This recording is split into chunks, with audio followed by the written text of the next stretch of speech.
Life में बड़ी बड़ी वीडियोस देखी थी मैंने, लेकिन ये ऐसी वीडियो मैं पहली दफ़ा देख रहा हूँ जो कि मैं अभी आपको भी दिखाऊंगा कि एक अहले हदीस बहुत बड़ा आलिम अहले हदीस मसलक छोड़ के बरेलवी हो गया।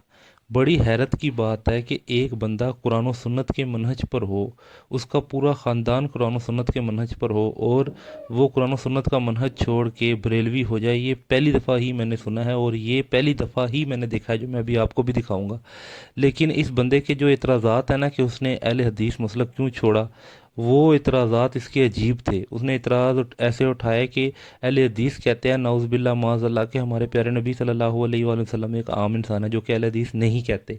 और फिर इसने कहा कि अहले हदीस जो उनसे हैं वो अहले बैत की रिस्पेक्ट नहीं करते, जो कि बिल्कुल गलत है। जितनी रिस्पेक्ट अहले हदीस करते हैं इतनी कोई भी नहीं करता। और फिर इसने कहा कि जो अहले हदीस हैं वो यजीद को जो उनसे ना रहमतुल्लाह अलैह कहते हैं और यजीद पे लान तान नहीं करने देते। ऐसी बिल्कुल बात नहीं है। अहले हदीस मसलक ही है जो कि यजीदियत के ऊपर बात करता है और यजीदियत की हकीकत बताता है कुरान और सुन्नत की रोशनी में कि यजीद कौन था और यजीद की क्या क्या हरकत थी और का कातिलीन अहले बैत को क्या क्या जो उनसे ना उनके उन्होंने क्या कुछ किया है कातिलीन अहले बैत ने और उनको क्या क्या सज़ाएं मिलनी चाहिए। ये सब कुछ अहले हदीस ही बताते हैं। लेकिन इस बंदे ने जो जो एक्सक्यूज़ पेश किए हैं ना, ऐसे लगता है कि ये या तो ये पढ़ा लिखा नहीं था या फिर ये इसने जो उनसे ना कुरान और सुन्नत के मनहज को पढ़ा ही नहीं सही तरीके से। हाँ, आप अहले हदीस छोड़ दें कोई मसला नहीं है, मसलक छोड़ दें, फ़िरका वारियत छोड़ दें कोई मसला नहीं है, लेकिन फ़िरका वारियत में पढ़ रहे हैं, एक मसलक छोड़ के दूसरे फ़िरके में जा रहे हैं। अब भाई फ़िरके में ना पढ़ो, कुरान और सुन्नत में आओ, कुरान और सुन्नत के मनहज पे आओ। जो चीज़ कुरान और सुन्नत में है उसे मानो, जो चीज़ कुरान और सुन्नत में नहीं है उसे मत मानो, ठीक है।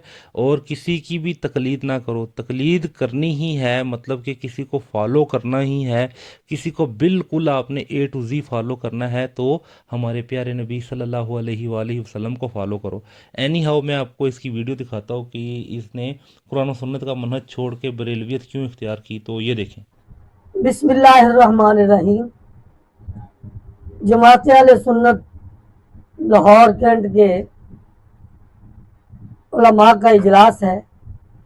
इजलास इसलिए बड़ा बाबरकत है, इसमें कसीर तादाद में उलमा इकराम मौजूद हैं। मेरी बाईं तरफ सैयद मोहम्मद अब्दुल्ला शाह बुखारी साहब जो मसलक अहले हदीस थे। अल्हम्दुलिल्लाह अल्लाह ने करम किया, आज के बाद ये अहले सुन्नत हनफी बरेलवी मसलक इख्तियार कर रहे हैं। ये खुद ही बताएंगे क्यों किया। जमात अहले सुन्नत लाहौर कैंट के अमीर अल्लामा मौलाना मोहम्मद अताउर रहमान नक्शबंदी साहब मौजूद हैं। जमात अहले सुन्नत ज़िला लाहौर के चीफ ऑर्गेनाइज़र मौलाना मोहम्मद आदिल साहब आदिल नक्शबंदी साहब तशरीफ़ फरमा है। जमात अहले सुन्नत कैंट के नाज़िम अल्लाह मौलाना मोहम्मद इकबाल साहब तशरीफ़ फरमा है। मुहक्किक़ अहले सुन्नत मौलाना मोहम्मद सईद अहमद नईम साहब तशरीफ़ फरमा है। मोहतरम कारी मोहम्मद इशफाक फरीदी साहब तशरीफ़ फरमा है। हज़रत किबला मुफ्ती मोहम्मद तसद्दुक़ हुसैन साहब तशरीफ़ फरमा है। हज़रत मौलाना मोहम्मद महमूद अख्तर रिजवी साहब तशरीफ़ फरमा है। मोहतरम कारी साले मोहम्मद अवैसी साहब तशरीफ़ फरमा है। कोटलाखपा जमात अहले सुन्नत के ज़िम्मेदार हज़रत मौलाना कारी मोहम्मद सुल्तान साहब तशरीफ़ फरमा है। मौलाना मोहम्मद मुस्तनसर अहमद नूरानी साहब यहाँ जामिया अल मरकज़ुल इस्लामी के नाज़िम तालीमात हैं, वो तशरीफ़ फरमा है। हज़रत मौलाना मोहम्मद शब्बीर हुसैन फरीदी साहब जमीयत उलमा पाकिस्तान लाहौर कैंट के सदर मोहतरम हैं। हज़रत मौलाना नसीर अहमद नक्शबंदी साहब ये जमात अहले सुन्नत कैंट के ज़िम्मेदार हैं। आज का इजलास इसलिए बाबरकत है कि हमारे भाई हमारे बहुत अच्छे मुकर्रर जो अहले हदीस मसलक को छोड़ के अहले सुन्नत मसलक इख्तियार किया, हम इनको वेलकम कहते हैं, खुश आमदीद कहते हैं। ये हमारे भाई हैं। इंशाअल्लाह हम मिल के अहले सुन्नत की तरवीज व अशात के लिए जिद्दोजहद करेंगे। रसूल अकरम सल्लल्लाहु अलैहि वसल्लम की मोहब्बत का दर्स जो हमारा मिशन है अहले सुन्नत व जमात बरेलवी का, उसको लेके आगे चलेंगे। तो फिर देखेंगे इंशाअल्लाह ये बागो बहार, ये मोहब्बतें बांटने वाले एक काफिले की सूरत में निकलेंगे, अल्लाह की रहमत भी शामिल हाल होगी। हजरत शाह साहब अपनी दास्तान अपनी जुबान से खुद सुनाते हैं। कारी वालेकुम वरहमतुल्लाहि वबरकातुहू नहमदुहु व नुसल्ली अला रसूलिहिल करीम अम्मा बाद। जी अल्हम्दुलिल्लाह, आज मेरे लिए फ़ख्र की बात है और बड़ी सआदत की बात है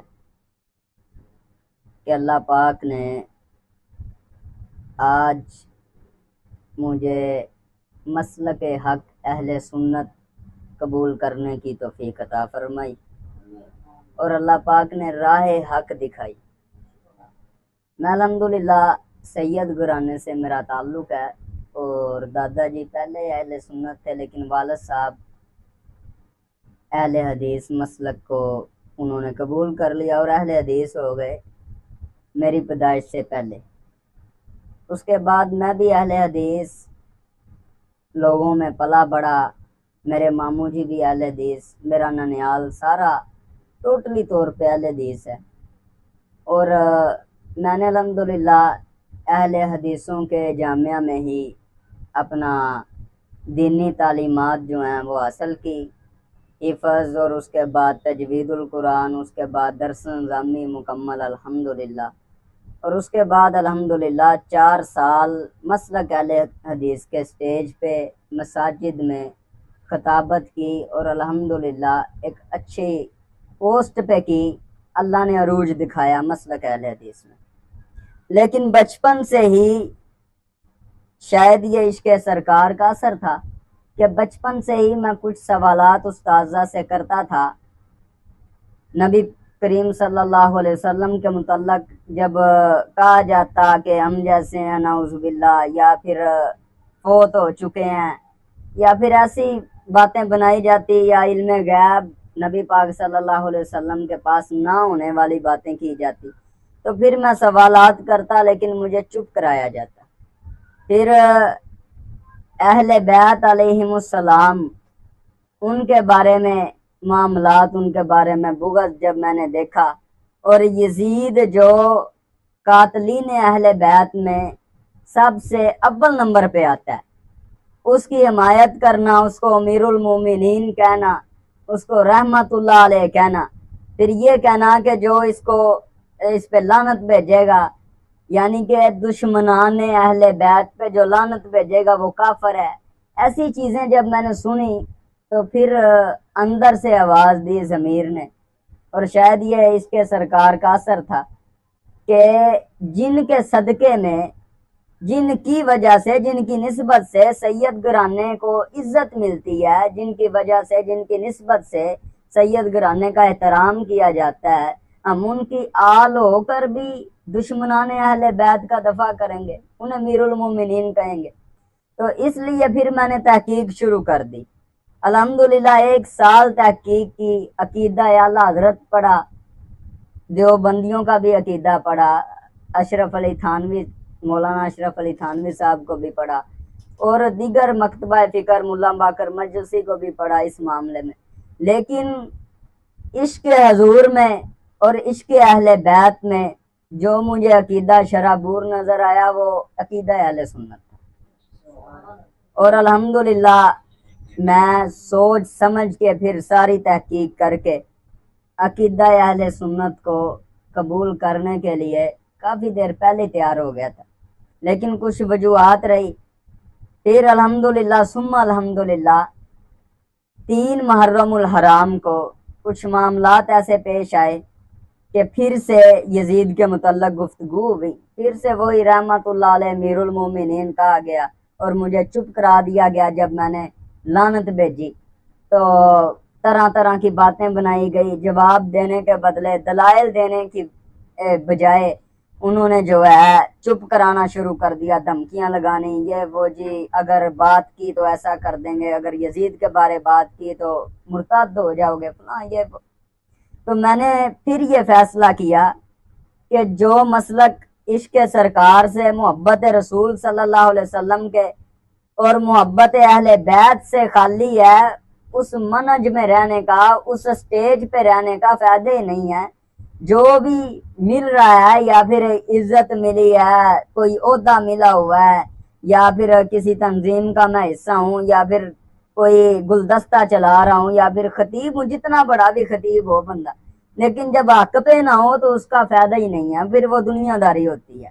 تو الحمدللہ اللہ پاک نے مجھے مسلک حق, مسلک اہل سنت قبول کرنے کی توفیق عطا فرمائی. 3 محرم کو الحمدللہ جی میں مسلک اہل سنت قبول کیا, اور اس میں میرے معاون بنے قبلہ شیخ نورانی صاحب حافظہ اللہ تعالی, اللہ ان کی حفاظت فرمائے. انہوں نے ماشاءاللہ جی جب میں ان سے رابطہ کیا, ان کے پاس آئے, انہوں نے کہا شاہ جی انشاءاللہ ہم دل و جان سے آپ کے لیے ہمیشہ آپ کے ساتھ کھڑے ہوئے ہیں, اور ہر معاملات میں ہم پیش ہیں. میری جماعت انشاءاللہ حاضر ہے آپ کے لیے, تو ہم انشاءاللہ مل کے مشن مصطفیٰ پہ کام کریں گے. اور اصلی مشن مصطفیٰ مجھے مسلک اہل سنت میں نظر آیا, اور میں یہ کہوں تو بے جان ہی ہوگا کہ مسلک اہل سنت دنیا میں وہ واحد مسلک ہے جو کمرے میں بھی وہی ہے جو اسٹیج پہ عوام کے سامنے ہے, جو اندر ہے کتابوں میں ہے وہی لوگوں کے سامنے ہے. تو سچا اور سچا مسلک ہے, اور الحمدللہ میں اپنے ہوش حواس میں مسلک اہل سنت کو قبول کرتا ہوں. اور کسی کا کوئی دباؤ, ایک اور ادھر بات ہوگی جب اعلان جائے گا لوگوں تک کہ شاہ جی نے پیسے لیے, ابھی بھی ہو رہی ہیں مجھے باتیں کتنے پیسے ملے کیا ہوا. میں پہلی بات یہ کلیئر کر دوں کہ اس طرف پیسے مسلک اہل سنت سے زیادہ ہیں اور دیے بھی جاتے ہیں, سارے معاملات ہوتے ہیں. پیسوں کی اگر بات کی جائے تو ادھر ہمارے خطیبوں کی بیچاروں کی تنخواہیں دیکھ لیں 20-25 ہزار 15 ہزار, ادھر 40 سے کام سٹارٹ ہوتا ہے. تو پیسے ادھر ملتے ہیں, ادھر عشق رسول ملتا ہے بس, اور کچھ نہیں ملتا. تو جسے عشق رسول مل جائے اسے دنیا کی دولت کی ضرورت نہیں ہوتی. اور دوسرے نمبر پہ کوئی دباؤ یا پریشر نہیں, بلکہ ادھر سے ضرور آیا, لیکن ادھر سے الحمدللہ کوئی دباؤ پریشر نہیں ہے. الحمدللہ میں جو ہے مطمئن ہو کے مسلک اہل سنت قبول کر رہا ہوں, اور صرف اور صرف حضور پاک صلی اللہ علیہ وسلم کی محبت دیکھ کے, عقیدہ اعلیٰ حضرت دیکھ کے, جو کمال اعلیٰ حضرت نے کر دیا, یقیناً قیامت تک کوئی جو ہے شیخ نہیں ایسے کر سکتا. عشق مصطفیٰ پہ جو انہوں نے کتابیں لکھ دی وہ دیکھ کے, عقیدہ دیکھ کے الحمدللہ میں نے مسلک اہل سنت قبول کیا. اب میری دعا ہے ماشاءاللہ مولانا عطاء الرحمن صاحب حافظہ اللہ تعالی, شیخ ماشاءاللہ لاہور کے عہدے دار بھی ہیں جماعت اہل سنت کے, ماشاءاللہ یہ بھی ہمارے معاون بنے. اور مفتی تصدق صاحب حافظہ اللہ تعالی, استاد محترم و مکرم, اللہ پاک ان کی بھی حفاظت فرمائے. ماشاءاللہ انہوں نے بھی بہت معاونت کی میری علمی لحاظ سے بھی, اور ویسے بھی انہوں نے, نورانی صاحب نے مجھے یقین دلایا کہ شاہ صاحب انشاءاللہ جنوں اللہ رکھے انہوں کون چکھے, اسی تہاڈے نال ہاں, ہر لحاظ نال ہاں, تے تسی پریشان نہیں ہونا. تو میری حوصلہ افزائی کی, اللہ ان کو لمبی زندگی عطا فرمائے, اور اللہ پاک انہیں اور دین کا کام کرنے کی توفیق عطا فرمائے. اور میری دعا ہے کہ اللہ پاک جو میرے دوست احباب ہیں, یقیناً یہ ویڈیو دیکھ کے بہت دوستوں کا دل بھی دکھے گا, لیکن میں کہتا ہوں کہ اگر دنیا داری کا معاملہ ہو تو میں دوستی پہ, ماں باپ پہ, رشتہ داروں پہ جان لٹانے کے لیے بھی حاضر ہوں. اگر دین کا معاملہ آئے گا پھر وہی ہم الفاظ کہیں گے جو اللہ نے نبی کریم صلی اللہ علیہ وسلم کو فرمایا تھا کہ لکم دینکم ولی دین. اے میرے نبی کہہ دیں کہ آپ کا دین آپ کو مبارک اور ہمارا دین ہمیں مبارک ہے. اگر دین کے لیے کوئی ناراض ہوتا ہے تو ہو جائے, کوئی